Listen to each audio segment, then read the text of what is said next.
Magic and Mystery in Tibet by Alexandra David-Neel, Chapter 7, Mystic Theories and Spiritual Training. The religious world in Tibet, generally speaking, is divided into two sections. The first includes those who advocate the strict observance of moral precepts and monastic rules as a means of salvation. The second is formed of those who prefer an intellectual method, which frees its followers from all laws whatsoever. Nevertheless, there exists no rigid division between these two categories. Though their respective theories are always a favorite subject of controversy between the followers of the two schools, it seldom happens that one stands in the position of a harsh, pugnacious adversary towards those in the opposite camp.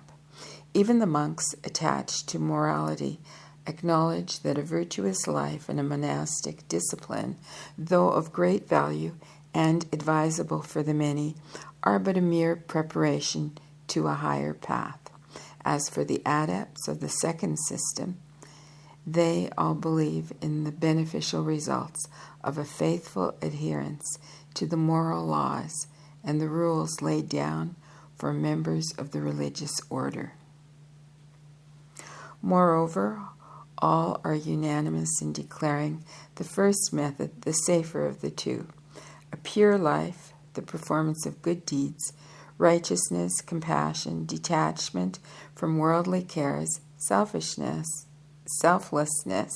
and quietness of mind act, they say, as a cleansing process, which gradually removes the impure dust which covers the mental eyes, therefore leading to enlightenment, which is salvation itself. As for the method which mystics call the short path, the direct path, it is considered as most hazardous.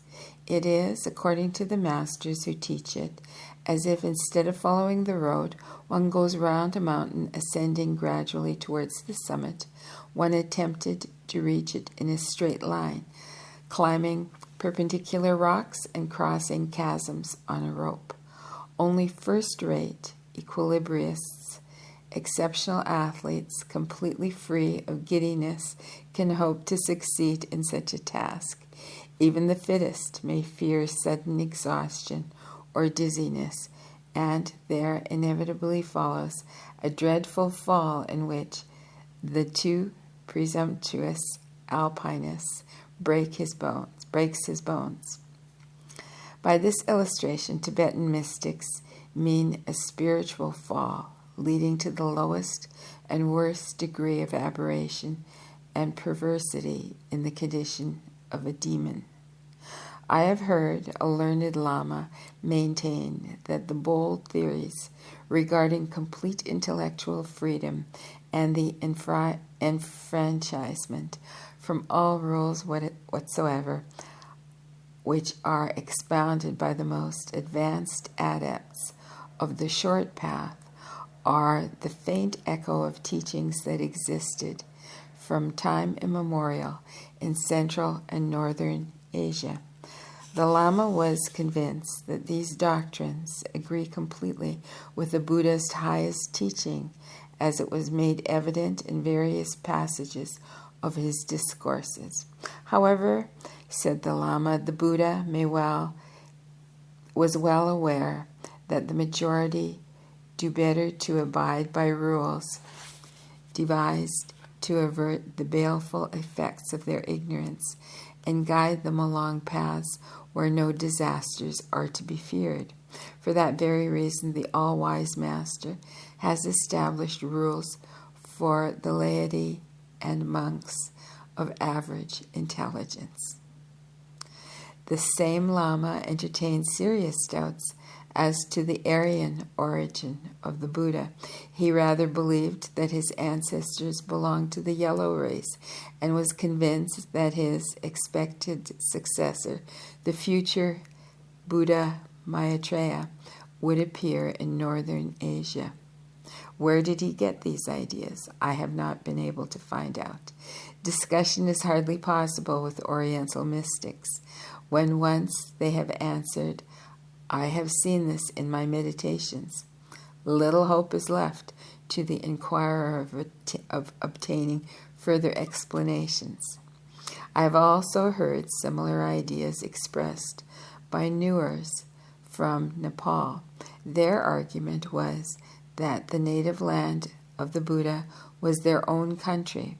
The great sage of India, they said, belonged to the same stock as ourselves. And as for us, we are of the same race as the Chinese. It is, of course, only the learned lamas and mystics who hold the theories just mentioned regarding the path of the rules and the short path. Now in Tibet, as elsewhere, scholars and thinkers are few. So, while among the partisans of the rules, the many merely vegetate in the monasteries, the doctrine of complete freedom affords a raison d'être to countless people scarcely capable of haunting any summit, but whose originality cannot be denied. Most magicians shelter themselves under the flag of the latter party.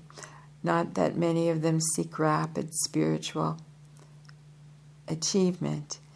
That which appeals to them in the short path is freedom from the bondage of discipline and the permission thus granted to proceed with whatever experiments may be useful for their own advancement.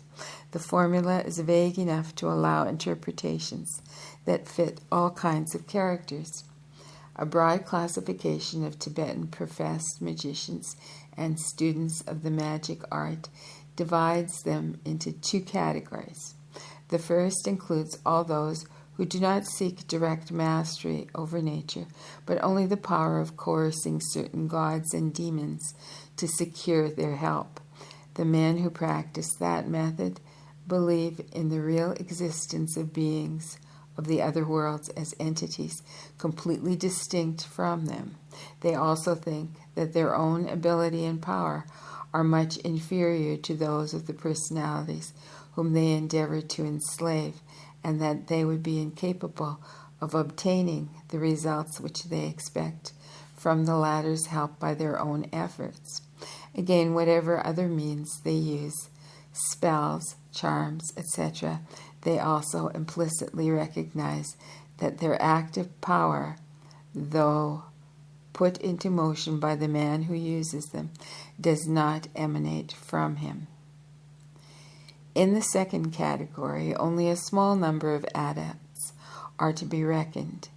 These employ at times the very same means as their less enlightened colleagues, but they do it for different reasons.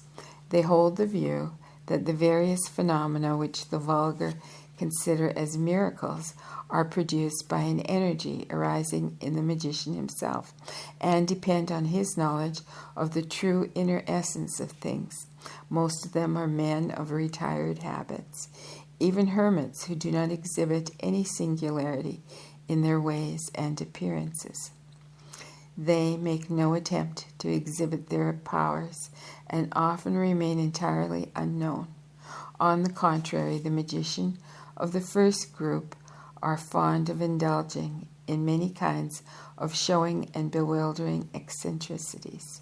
Sorcerers, soothsayers, necromancers, occultists, from the meanest beggarly class to those of high social standing, can be met with among them.